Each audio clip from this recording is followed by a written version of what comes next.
আছেন সামনে রেখাদি রয়েছে, এছাড়াও আমাদের গোবিন্দা পুত্রদা সহ আমাদের পার্টির নেতৃত্ব যারা এখানে আছেন, শুভদা এতক্ষণ গান গাইলেন। আপনারা যারা এখানে আছেন আমার গুরুজনেরা, আমার ভাইরা, বোনেরা, বন্ধুরা, এবার আপনারা জানেন এই ধর্মঘট হওয়ার কথা ছিল গত মে মাসে, কিন্তু সেই সময় একটা পরিস্থিতি হয়েছিল পেহেলগামের ওই ঘটনার পরে, যখন আমাদের দেশের সেনা পাকিস্তানের ভেতর ঢুকে জঙ্গি ঘাঁটিগুলোকে গুড়িয়ে দিচ্ছিল, সীমান্তে একটা যুদ্ধের পরিস্থিতি ছিল, ওদিক থেকে পাকিস্তানের সেনাবাহিনী ঢুকে বিশেষ করে পাঞ্জাবের বেশ কিছু এলাকায় সাধারণ নিরীহ ভারতবাসীর ওপর ওখানে বোমাবর্ষণ করেছিল, বেশ কিছু সাধারণ ভারতবাসীর প্রাণ চলে গেছিল। ওই রকম একটা যুদ্ধের পরিস্থিতিতে আমাদের দেশের এই খেটে খাওয়া মানুষের, খেটে খাওয়া জনগণের প্রতিনিধিত্ব করে যে সংগঠনগুলো, তারা সিদ্ধান্ত নিয়েছিল যে দেশের মধ্যে যে শত্রুরা রয়েছে তাদের বিরুদ্ধে আমাদের যে লড়াই ছিল, সে লড়াই আছে, সে লড়াই থাকবে। কিন্তু এই মুহূর্তে যখন জঙ্গিবাদের বিরুদ্ধে ভারতের মানুষ লড়াই করছে, ভারতের সেনাবাহিনী লড়াই করছে, তখন আমরা নরেন্দ্র মোদী নই যে একদিকে সেনারা লড়বে আর সেই সময় আমি বিহারে গিয়ে ভোটের প্রচার করব। ভারতের প্রধানমন্ত্রী যে কাজ করতে পারেননি সেই কাজ করে দেখিয়েছিল ভারতবর্ষের খেটে খাওয়া মানুষের প্রতিনিধিত্ব করা এই ট্রেড ইউনিয়নগুলো। তারা তাদের ধর্মঘটকে স্থগিত রেখেছিল। তারা বলেছিল আগে সীমান্তের এই সংঘর্ষ মিটুক, তারপরে আমরা এই ধর্মঘটের লড়াই আবার ফিরব। ধর্মঘট প্রত্যাহার করে নেওয়া হয়েছিল। সেই ধর্মঘট সামনে 9 তারিখ হবে।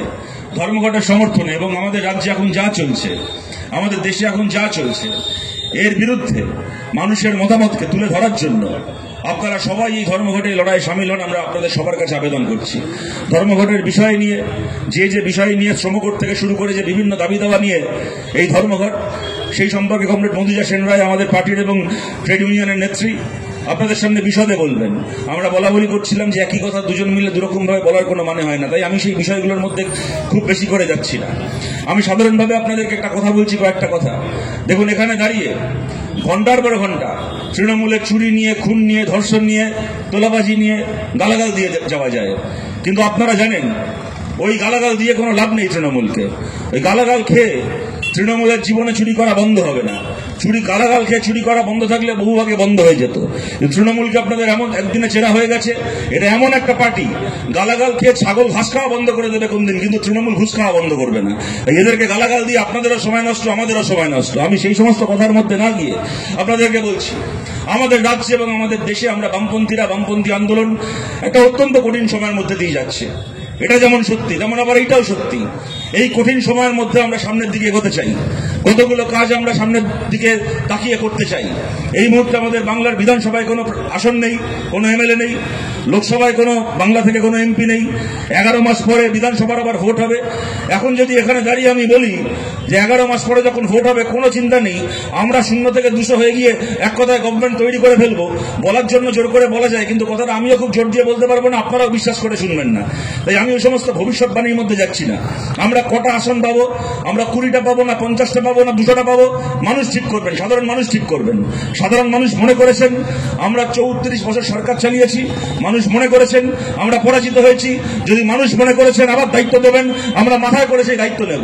কিন্তু আমরা কতগুলো কাজ করতে চাই। যদি আমরা রাস্তায় থাকি, রাস্তায় দাঁড়িয়ে, যদি আমাদের কথা বিধানসভার ভেতর পৌঁছে, তাহলে বিধানসভার ভেতর দাঁড়িয়ে, যদি আমরা সরকার পরিচালনা করতে পারি, তাহলে সরকার পরিচালনা করার মাধ্যমে আমরা কতগুলো কাজকে বাস্তবায়িত করতে চাই। যারা আমাদের কথা শুনছেন, দলমত নির্বিশেষে আপনাদের সবাইকে বলছি, যদি আপনাদের মনে হয় আমাদের এই লক্ষ্যগুলো ন্যায্য, তাহলে এই লক্ষ্য পূরণে আপনারা আমাদের লড়াইয়ের পাশে দাঁড়ান। আমাদের প্রথম কথা, দেখুন, আপনারা জানেন আমাদের দেশে সুপ্রিম কোর্ট রায় দিয়েছিল অযোধ্যায় মন্দির তৈরি করতে হবে। মন্দির তৈরি হয়েছে। কিভাবে তৈরি হয়েছে আপনারা তাও দেখেছেন। দেশজোড়া লকডাউন চলছে। প্রথমবার যখন কোভিড আসলো, মানুষ কাজ হারিয়েছে, বাড়িতে বন্দি, ওষুধ পাওয়া যাচ্ছে না, হাসপাতালে বেড পাওয়া যাচ্ছে না, অক্সিজেনের সিলিন্ডার পাওয়া যাচ্ছে না। সেই অবস্থার মধ্যে মোদী গিয়ে অযোধ্যায় মন্দিরের শিলান্যাস করলেন। তখন থেকে হিসেব করা আছে যে এখন শিলান্যাস করছি 2020 সালের মে মাস, ঠিক 4 বছর পরে লোকসভার ভোট। লোকসভা ভোটের আগে মন্দির তৈরি হবে, উদ্বোধন করব, তারপর মন্দির দেখিয়ে লোকের ভোট চাই। ও একেবারে ক্যালেন্ডার ধরে হিসেব করে মন্দির তৈরির কাজ শেষ হলো, লোকসভার ভোট হলো, তার ঠিক 4 মাস আগে মন্দির উদ্বোধন হলো। গোটা দেশ জুড়ে প্রচার। আপনারা দেখেছেন যে 400 বছর পরে প্রভু রামচন্দ্র মোদিজির হাত ধরে আবার অযোধ্যায় ফিরে এসেছেন। মোদিজি আমাদের প্রভু রামচন্দ্রকে আবার অযোধ্যায় ফিরিয়ে এনেছেন। যে হোর্ডিং দেখেছেন আপনাদের যাদবপুর থেকে টালিগঞ্জ থেকে শুরু করে গোটা দেশ ছেয়ে গেছিল হোর্ডিং এ, ফেসবুকে ইউটিউবে বিজ্ঞাপন চলছে কি না সামনে রাম মন্দির, মোদি যাচ্ছে এত বড় একটা মোদি, তার পাশে এইটুকু রামচন্দ্র। বাবা যেরকম ভাবে ছেলেকে স্কুলে নিয়ে যায়, মোদি সেরকম ভাবে রামকে মন্দিরে নিয়ে যাচ্ছে। আর তার তলায় লেখা আছে 400 বছর পরে ভগবান রাম, মোদিজি আমাদের ভগবান রামকে অযোধ্যায় ফিরিয়ে আনলেন। আর ভগবান রামও মোদির ওপর আর এক কাঠি। 400 বছর পরে অযোধ্যায় ফিরে প্রথম যে কাজটা করলেন তা হচ্ছে লোকসভা ভোটে মোদিকেই লাথি মেরে অযোধ্যা থেকে বার করে দিলেন। কিন্তু কথাগুলো আমি যে কারণে বলছি, আমাদের দেশের যে সুপ্রিম কোর্ট 2019 সালে রায় দিয়েছিল অযোধ্যায় মন্দির তৈরি করতে হবে, আমাদের দেশে সেই সুপ্রিম কোর্ট 2016 সালে রায় দিয়েছিল আমাদের দেশে সম কাজে সম বেতনের আইন করতে হবে। কন্ট্রাকচুয়াল লোক নিয়োগের নাম করে দিনের পর দিন মানুষকে দিয়ে 3 ভাগের 1 ভাগ 4 ভাগের 1 ভাগের টাকায় কাজ করানো যাবে না। আজ যখন আমরা এখানে দাঁড়িয়ে, এখন বাজে সন্ধ্যে 8:05, এখন যখন আমরা এই সভাটা করছি, অনেক ভাই বোন এখন এখানে আছেন, আমাদের কথা শুনতে পাচ্ছেন, যারা এখনো কাজ শেষ করে বাড়ি ফেরেননি। কখন বাড়ি ফিরবেন কেউ জানেন না। সকাল 8টা-9টায় বাড়ি থেকে বেরিয়েছিলেন, সারাদিন কাজ করছেন। কেউ সুইগিতে জোম্যাটোতে খাবার ডেলিভার করছেন, কেউ ওলা চালাচ্ছেন, কেউ উবার চালাচ্ছেন, কেউ দরজায় দরজায় ঘুরে বিভিন্ন জিনিস বিক্রি করছেন, কেউ বিভিন্ন কোম্পানিতে ছুটছেন, এই কোম্পানি থেকে ওই কোম্পানি নতুন অর্ডার নেওয়ার জন্য। 10,000 টাকা, 12,000 টাকা, 14,000 টাকা মাইনের কাজ। কোনো স্থিরতা নেই, কোনো নিশ্চয়তা নেই। আজকে কাজ আছে তো কালকে কাজ থাকবে কিনা কেউ জানে না। বেসরকারি চাকরি ছেড়ে দিন, এখন সরকারি চাকরিতে পর্যন্ত পার্মানেন্ট বলে কিছু থাকছে না। সরকারি চাকরিও কন্ট্রাকচুয়াল। কেন্দ্রের সরকারের ব্যাংক, রেল, পোস্ট অফিস, বিমা, যেখানে দেখবেন ক্যাজুয়াল, কন্ট্রাকচুয়াল। এমনকি সেনাবাহিনীতে পর্যন্ত আর্মির বদলে অগ্নিবীর। রাজ্যের সরকারের চাকরিতে স্কুল, তার কলেজের টিচার, ব্যাংকের এই কি বলে পরিবহনের চাকরি, ওদিকে আপনার মিউনিসিপ্যালিটির চাকরি, পঞ্চায়েতের চাকরি, যেখানে দেখবেন কন্ট্রাকচুয়াল। থানায় পুলিশের বদলে সিভিক ভলেন্টিয়ার। পার্মানেন্ট চাকরি বলে কোনো চাকরি নেই, দেশ থেকে উঠে যাচ্ছে। ঘরে ঘরে ছেলে মেয়েরা পড়াশোনা করছে, গ্রাজুয়েশন করছে, মাস্টার ডিগ্রি করছে, করে একটা 12-13 হাজার টাকার কাজ পেলে যেন আকাশের চাঁদ হাতে পেয়ে গেছে এমন অবস্থা হয়েছে। কেন চলবে বলুন তো এই জিনিস দিনের পর দিন? আমরা বামপন্থীরা বলছি আমাদের পাশে দাঁড়ান। যদি আমরা সেই দায়িত্ব পেয়েছি, যদি আমরা আমাদের কথাগুলোকে নিয়ে যাওয়ার সুযোগ পেয়েছি, তাহলে আমাদের প্রথম কাজ হবে বাংলার বিধানসভায় সম কাজে সম বেতনের আইন সুপ্রিম কোর্টের রায় অনুযায়ী পাশ করানোর। সংখ্যার জোরে ওরা সিএ পাশ করিয়েছে, মানুষকে দেশ থেকে তাড়ানোর আইন। সংখ্যার জোরে ওরা নোট বাতিল করেছে, লোকের উপার্জনের টাকা মেরে দেওয়ার আইন। আমরা চাই সম কাজে সম বেতনের আইন বাংলার বিধানসভায় লাগু করা হোক। আমরা যারা দূর থেকে আমাদের কথা শুনছেন, আপনাদের সবাইকে বলছি, বিজেপি আপনাদের বলেছিল বছরে একদিন রাম মন্দির উদ্বোধনের দিন আপনাদের বাড়িতে প্রদীপ জ্বালাতে। যদি সম কাজে সম বেতনের আইন বাংলায় লাগু হয়েছে, তাহলে জানবেন বছরে একদিন, খালি রাম মন্দির উদ্বোধনের দিন নয়, বছরে 365 দিন আপনার বাড়িতে প্রদীপ জ্বলবে। কর্মসংস্থানের প্রদীপ, নিরাপত্তা, নিশ্চয়তা, মাথা উঁচু করে বাঁচার প্রদীপ জ্বলবে বছর ভর আপনার বাড়িতে। আমাদের লড়াই, আপনারা পাশে থাকুন যদি আপনারা মনে করেন আমাদের এই লড়াই ন্যায্য। আমাদের দ্বিতীয় কথা, যখন বামপন্থী ফ্রন্ট সরকার 77 সালের আগে যখন বামফ্রন্ট ভোটে লড়ছিল, জ্যোতি বসু বলেছিলেন, প্রমোদ দাশগুপ্ত বলেছিলেন, সরকারে আসলে আমরা কি করতে চাই? সরকারে আসলে আমরা বাংলায় ক্লাস 8 পর্যন্ত, 8 ক্লাস পর্যন্ত শিক্ষাকে অবৈতনিক করতে চাই। মানুষ আমাদেরকে ভোট দিয়েছিলেন, সরকার তৈরি হয়েছিল বামপন্থী ফ্রন্ট সরকার। ভোটের আগে বলেছিলেন ক্লাস 8 অব্দি, ভোটে জেতার পরে ক্লাস 8, 1 বছরের মধ্যে ক্লাস 10 পর্যন্ত, তার 1 বছরের মধ্যে 12 ক্লাস পর্যন্ত অবৈতনিক শিক্ষা, বিনা পয়সায় পড়াশুনো বাংলায় চালু হয়েছিল, গোটা ভারতে প্রথম। কেউ ভাবতে পারেনি এই জিনিস যে আমরা করেছিলাম, বামপন্থী সরকার করেছিল বাংলায়। 12 ক্লাস পর্যন্ত অবৈতনিক শিক্ষা। আজকে বাংলা সেই সরকারি স্কুলগুলোর অবস্থা দেখুন। বছরে বিভিন্ন অছিলায়, গরম পড়লে 1.5 মাস ছুটি, পুজোর সময় 2 মাস ছুটি, জামাই ষষ্ঠীর ছুটি, বুদ্ধ পূর্ণিমার ছুটি, ছট পুজোর ছুটি, কদিন পরে শুরু হবে হাদা ভোদা বাটুল দিকেটের জন্মদিনের ছুটি, নন্টে ফন্টের বাবার বিয়ের ছুটি। যে কোনো অশিলায় স্কুল বন্ধ রাখতে হবে। কেন? ক্লাসে টিচার নেই, মিড ডে মিলের খাবার নেই, টাকা দিয়ে চাকরি কেনা শিক্ষক, বছরে 2 মাস ক্লাস নেয় তো 10 মাস রাস্তায় বসে ধর্ণা দেয়। সরকারি স্কুলগুলোর এই অবস্থা হয়েছে। সরকারি হাসপাতাল, বামপন্থী সরকারের সময় অনেক অসুবিধা ছিল। এত বড় রাজ্য, এত মানুষ সরকারি চিকিৎসা ব্যবস্থার উপর নির্ভরশীল। এক কথায় সবাই হাসপাতালে গেলেই ভর্তি হয়ে যেতে পারতেন এমন নয়, কিন্তু কোনোদিন আপনারা ভাবতে পারতেন এই জিনিস হবে যে আপনি আপনার কোনো পেশেন্টকে নিয়ে গেছেন সরকারি হাসপাতালে, সে এই কারণে বেড পাবে না, না বামফ্রন্টের কোনো মন্ত্রী টাকা চুরি করে পয়সা খেয়ে বসে আছে, তাকে সিবিআই ধরতে যাবে বলে সে এসএসকেএম এর উডবান ওয়ার্ডকে এখন কোঠাবাড়ি বানিয়ে সেখানে শুয়ে আছে, তাই সে থাকবে বলে আপনার পেশেন্টের বেড নেই? কোনোদিন কল্পনা করতে পারতেন এই জিনিস? এখন এই জিনিস দেখে দেখে গা শোয়া হয়ে যাচ্ছে। সরকারি স্কুল সরকারি হাসপাতাল লাটে উঠে যাচ্ছে, সেই জায়গায় বেসরকারি স্কুল আর বেসরকারি হাসপাতাল। একটা বাচ্চা বাড়িতে যদি তাকে প্রাইভেট স্কুলে ভর্তি করাতে হয়, সে বাবা মার জীবনের শখ আহ্লাদ সবকিছু 12টা বেজে যাবে। বছরে 7 লাখ টাকা, 8 লাখ টাকা, 10 লাখ টাকা যে কোনো একটা সাধারণ প্রাইভেট স্কুলে বাচ্চাকে পড়ানোর খরচা। এখন প্রাইভেট হাসপাতাল সারা জীবন উপার্জন করবেন করে একটু শেষ বয়সে গিয়ে যদি 12-14 দিন এই মেডিকেল আর অ্যাপোলো আর পিএলএস ভর্তি থাকতে হয় আইসিইউতে, সারা জীবনের উপার্জনের টাকা জমা দিয়ে বাড়ি ফিরতে হবে। প্রাইভেট স্কুলের প্রাইভেট হাসপাতালের বলগাহীন ভাবে টাকা পাচ্ছে, বলার কেউ নেই, করার কেউ নেই, দেখার কেউ নেই। আর আপনি যাবেন তো যাবেন কোথায়? সরকারি স্কুল সরকারি হাসপাতালের ওই অবস্থা, যে করে হোক প্রাইভেটে আপনাকে যেতে হবে। সেখানে গেলে এরকম ভাবে গলা কাটবে। আমরা বামপন্থীরা বলছি বাংলায় আমরা আইন আনতে চাই আজকের বাস্তবতা অনুযায়ী। সরকারি স্কুলের এবং মার্জনা করবেন বেসরকারি স্কুলের এবং বেসরকারি হাসপাতালের যে খরচা, বেসরকারি স্কুলে পড়াশোনার খরচা এবং বেসরকারি হাসপাতালে চিকিৎসার খরচা, সেটাকে বেঁধে দেওয়ার আইন আমরা আনতে চাই বাংলায়। আমি কখনো একথা বলবো না, আমরা একথা বলবো না যে প্রাইভেটেও আপনারা বিনা পয়সায় চিকিৎসা করাতে পারবেন, প্রাইভেট স্কুলেও বিনা পয়সায় ছেলেমেয়েরা পড়াশোনা করতে পারবে। সেটা হবে না। প্রাইভেটে পড়তে গেলে, প্রাইভেটে চিকিৎসা করাতে গেলে পয়সা দিয়েই করতে হবে, পয়সা দিয়ে চিকিৎসা করাতে হবে। কিন্তু সেই খরচা যেন এরকম ভাবে আকাশকে ছুঁয়ে না ফেলতে পারে ইচ্ছে মতো মালিকের মুনাফার জন্য কোটি কোটি কোটি টাকায় যেন স্কুলের সিট, হাসপাতালের বেড বিক্রি না হয়।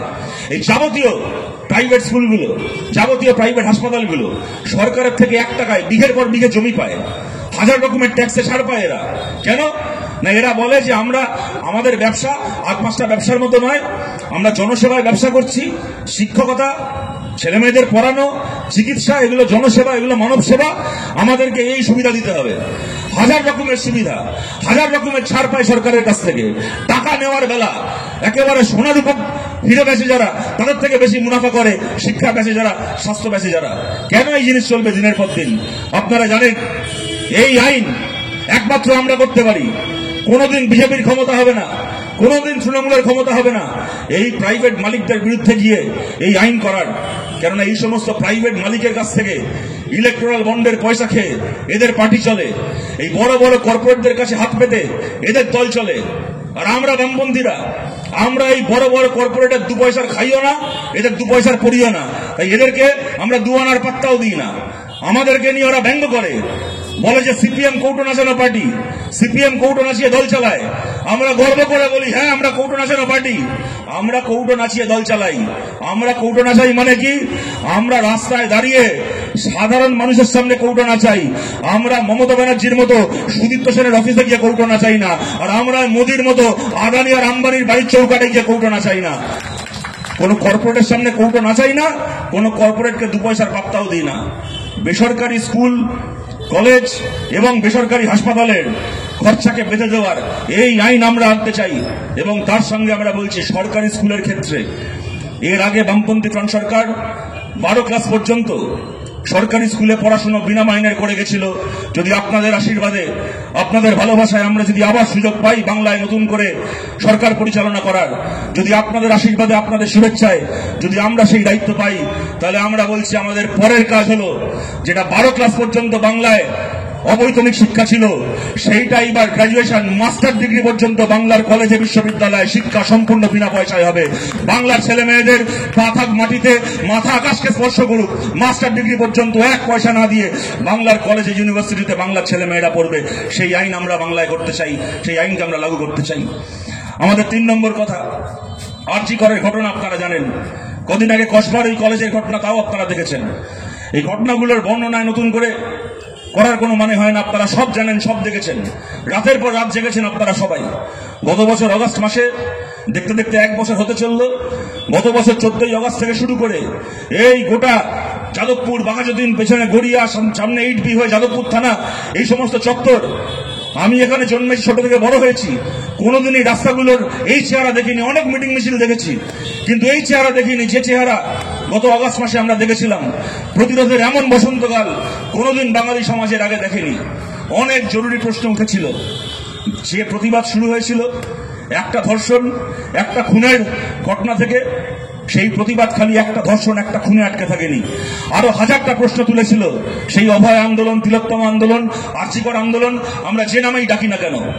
সরকার যখন আইন করলো, নোটিশ ইস্যু করলো যে মেয়েদেরকে রাত্রিবেলা নিরাপদে রাখার জন্য তাদেরকে রাত্রিবেলা ডিউটি দেওয়া যাবে না, নাইট ডিউটি দেওয়া যাবে না, তখন এই আর্জি করের আন্দোলন, তিলোত্তমার আন্দোলন প্রশ্ন করলো যে যদি কোনো ছেলের অধিকার থাকে রাত্রিবেলা ডিউটি করার, তাহলে কোনো মেয়েকে কেন নিয়ন্ত্রণ করা হবে, তার কেন সেই অধিকার থাকবে না?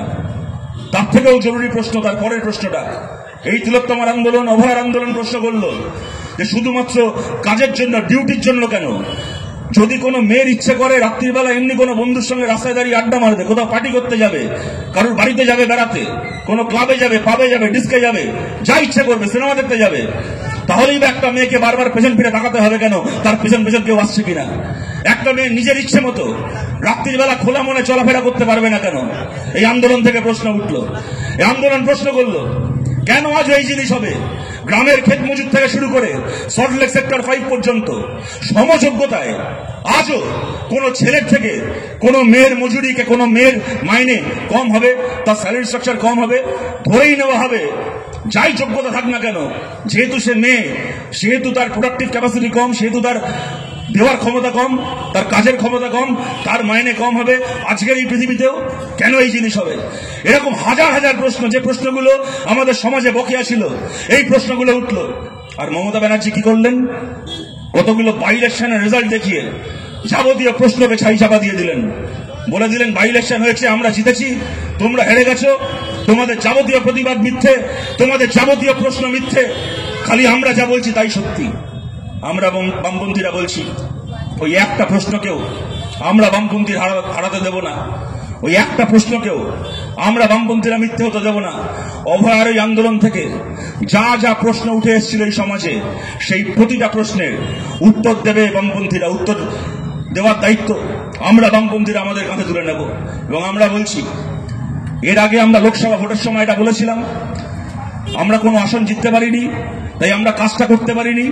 এইবার আমরা নতুন করে বলছি, সামনের বছর বিধানসভার ভোট হবে, যেখানে যেখানে বামপন্থীরা জিতবে, যদি 5টা আসনে জিতি তো 5টা আসনে, যদি 50টা আসনে জিতি 50টা আসনে, যদি 200টা আসনে জিতি 200টা আসনে, যেখানে যেখানে আমাদের সিপিআইএম এর এমএলএরা জিতবেন, আমাদের প্রত্যেকজন এমএলএ তার বিধায়ক তহবিলে যে মোট টাকা 5 বছরে, সেই টাকার 3 ভাগের 1 ভাগ টাকা আমাদের প্রত্যেকজন এমএলএ বরাদ্দ করবেন শুধুমাত্র মহিলাদের উন্নয়নের জন্য বিভিন্ন প্রকল্পে।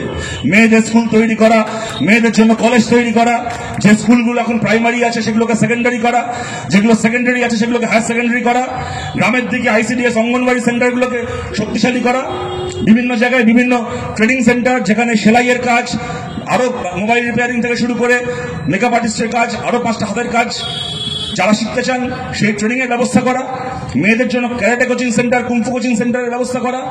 এই ধরনের যাবতীয় যে যে মহিলারা, যে অল্প বয়সী মেয়েরা নতুন করে কোনো স্টার্ট আপ করতে চান, তাদেরকে সহজে যাতে তারা ঋণ পায়, নতুন করে কোনো স্টার্ট আপ শুরু করতে চায় যারা, তাদের জন্য সেই ব্যবস্থা করা।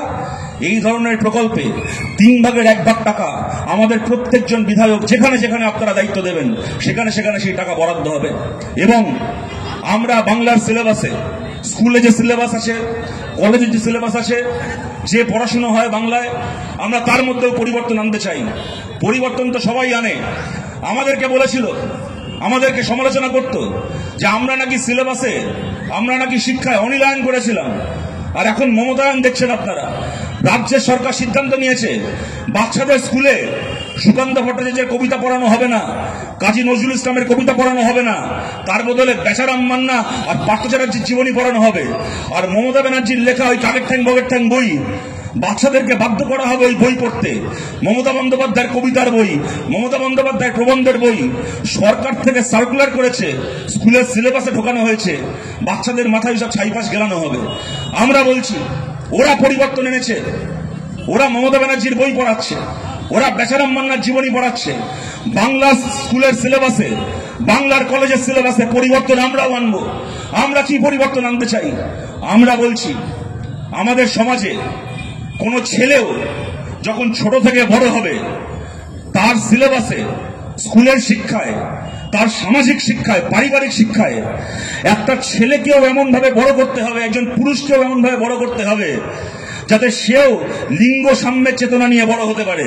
কোন ছেলে যখন ছোট থেকে বড় হচ্ছে, সেও যেন এমন মানুষ হয়ে তৈরি হয় যাতে সেই ছেলের কোনো কথায়, কোনো আচরণে, তার কোনো ব্যবহারে, তার কোনো চোখের চাউনিতে তার আশেপাশের কোনো মহিলার কখনো অস্বস্তি না হয়। তার পরিবারে, তার কর্মক্ষেত্রে, তার প্রতিবেশী কোনো মেয়েকে কোনো ছেলের ব্যবহারের জন্য যেন কোনো রকম অস্বস্তিতে, কোনো রকম অসুবিধায় পড়তে না হয়। সেই চেতনা নিয়ে, সেই শিক্ষা নিয়ে একজন পুরুষকে এই সমাজে পুরুষ হয়ে উঠতে হবে। তার জন্য যে পরিবর্তন আনার দরকার স্কুলের সিলেবাসে, আমরা সেই পরিবর্তন আনতে চাই। এবং ধর্মনিরপেক্ষতার চেতনা, ধর্মনিরপেক্ষতার শিক্ষা, তাও আমরা নতুন করে বাংলার স্কুল স্তর থেকে সিলেবাসে আমরা ফিরিয়ে আনতে চাই। যে যাদবপুরে আমরা এখানে দাঁড়িয়ে আছি, এখানে বহু মানুষ আছেন যারা, আমরা এমনকি আমাদের রাজ্যে সরকার তৈরি করারও বহু আগে থেকে যারা বামপন্থী মানুষ, বামপন্থী পরিবার এখানে গলিতে গলিতে রয়েছেন। যাদবপুর গোটা রাজ্যের বামপন্থী মানুষের কাছে একটা তীর্থক্ষেত্র। কিন্তু আমরা মনে করি বামপন্থী মানে শুধুমাত্র সিপিআইএম নয়।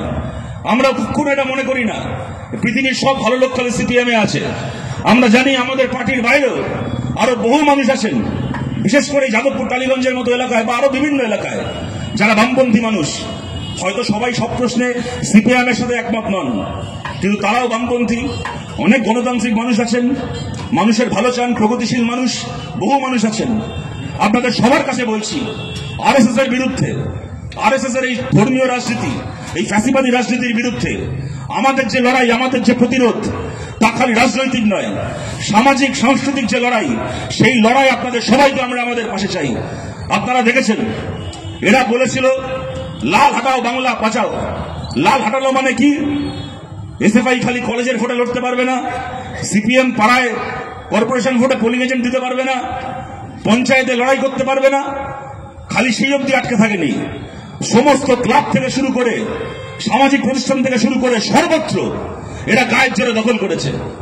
দখল করে যা চুরি করেছে, ডাকাতি করেছে, যা পয়সা বানিয়েছে, সম্পত্তি বানিয়েছে, সেগুলো তো আছেই। কিন্তু কি করেছে?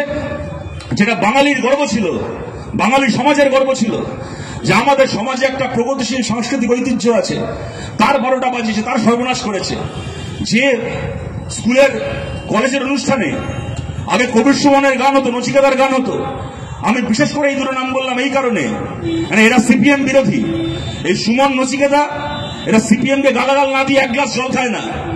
তবু এটা জেনেও আমি সুমন, নচিকেতার নাম এই কারণে বলছি, তারা রাজনৈতিকভাবে আমাদের বিরোধী হন কি যাই হন না কেন, তারা গানের মধ্যে যে কথা বলেছেন, প্রতুল মুখোপাধ্যায় গান একটু আগে শুভদা গাইলেন, এই প্রতুল মুখোপাধ্যায়ের মতো মানুষেরা যে গান গেয়েছেন, জয় গোস্বামীর মতো মানুষেরা যে কবিতা লিখেছেন, হয়তো সেই গানগুলো, যে নবারুণ ভট্টাচার্যের মতো মানুষ যে প্রবন্ধ লিখেছেন, যে নাটক লিখেছেন, যে গল্প লিখেছেন, উপন্যাস লিখেছেন, আমি সিপিএম বিরোধী এই মানুষগুলোর নাম এই কারণে বলছি, আমাদের এই সমাজে কবির সুমন, নচিকেতা, জয় গোস্বামী, নবারুণ ভট্টাচার্য, প্রতুল মুখোপাধ্যায়দেরও বেঁচে থাকা দরকার ছিল। কিন্তু দুঃখ কি, এরা যে দলের মঞ্চটাকে বেছে নিলেন, সেই দলটাই বাংলার সব মঞ্চ থেকে এদেরকে হাঁটিয়ে দিল। এখন আর কোন কলেজের সোশ্যাল ফ্রেশার্সে গত 10 বছরে, 12 বছরে কেউ কবির সুমনকে দেখেনি, কেউ নচিকেতাকে দেখেনি। তৃণমূল ছাত্র পরিষদ করা কোনো ছেলে, কোনো মেয়ে জানে না যে তার পাশে প্রতুল মুখোপাধ্যায় বলে একটা লোক হাঁটতো এক সময়। জয় গোস্বামীর কবিতা কোনোদিন আপনি জাগো বাংলায় পড়তে পারবেন না। বাঙালির সমাজ থেকে এই যাবতীয় মেধাকে, মননকে এরা সরিয়ে দিয়েছে, শেষ করে দিয়েছে। আমরা আপনাদের সবার কাছে আবেদন করছি, এই যাবতীয় প্রগতিশীল সংস্কৃতিকে আমরা ফিরিয়ে আনতে চাই। এবং তার জন্য আমাদের পার্টির বাইরেও আপনারা যারা আছেন, আপনাদের সবাইকে আমরা আমাদের পাশে চাই। বহু মানুষ আছেন যারা হয়তো আর 5টা প্রশ্নে, রাজনৈতিক প্রশ্নে সিপিএম এর সঙ্গে একমত নন, কিন্তু যদি আপনারা মনে করেন আজকের দিনে দাঁড়িয়ে বিজেপির বিরুদ্ধে, আরএসএস এর বিরুদ্ধে এই সাংস্কৃতিক প্রতিরোধ জরুরি, তাহলে এই লড়াই আপনারা আমাদের পাশে দাঁড়ান। আপনাদের সবাইকে নিয়ে বাংলার হয়ে, বাংলার মাটির হয়ে এই লড়াই আমরা লড়তে চাই, এই লড়াই আমরা জিততে চাই। এবং আমি যে কথাটা বলে আমার কথা শেষ করব, দেখুন আমরা 34 বছর সরকার চালিয়েছি। যদি আমাদের আজকে প্রশ্ন করতে হয়, যদি আজকে এখান থেকে মঞ্চ থেকে দাঁড়িয়ে প্রশ্ন করি, এই যে আমরা 34 বছর সরকার চালালাম, এই 34 বছরে যাতে সবার জন্য শিক্ষা স্বাস্থ্যের ব্যবস্থা করা যায়, সবাই পড়াশোনা করতে পারে, সবাই চিকিৎসা করতে পারে, সবাই চাকরি পায়, এই প্রশ্নে বামফ্রন্ট সরকারকে আপনি 100-এ কত দেবেন? কেউ হয়তো বলবেন যে বামফ্রন্টকে 170 দেব, কেউ হয়তো বলবেন বামফ্রন্টকে 175 দেব, কেউ বলবেন বামফ্রন্টকে 110 দেব, কেউ হয়তো বলবেন 5 দেব, 0 দেব, বলতে পারেন কেউ। যদি জিজ্ঞেস করা হয় এই যে এত বছর বামফ্রন্ট সরকার চলল, যাতে আইন শৃঙ্খলার পরিবেশ খুব ভালো থাকে, এলাকায় খুব শান্তি থাকে, দাদাগিরি মস্তানি না থাকে, এইটাকে নিশ্চিত করার জন্য বামপন্থীদের 100-এ কত দেবেন? কেউ বলবে বামপন্থীদের ওই এরকম 70 দেবো, 80 দেবো, 10 দেবো, 12 দেবো, 15 দেবো, কেউ বলতে পারেন। এরকমভাবে একটার পর একটা প্রশ্ন করে যাওয়া যায়, সবাই এরকম নম্বর দেবেন। কিন্তু যদি প্রশ্ন করা হয় 34 বছর বামফ্রন্ট সরকার থাকলো, এই 34 বছরে যাতে বাংলার প্রত্যেকজন মানুষ নিজের ইচ্ছে মতো নিজের ধর্ম পালন করতে পারে, এইটাকে নিশ্চিত করার প্রশ্নে বামফ্রন্টকে 100-এ কত দেবেন? আমাদের অতি বড় বিরোধীকেও এটা মানতে হবে। এই প্রশ্নে বামফ্রন্টকে 100-100 দিতে হবে, একটা নম্বরকেও কাটতে পারবে না। 34 বছর আমরা সরকার চালিয়েছি।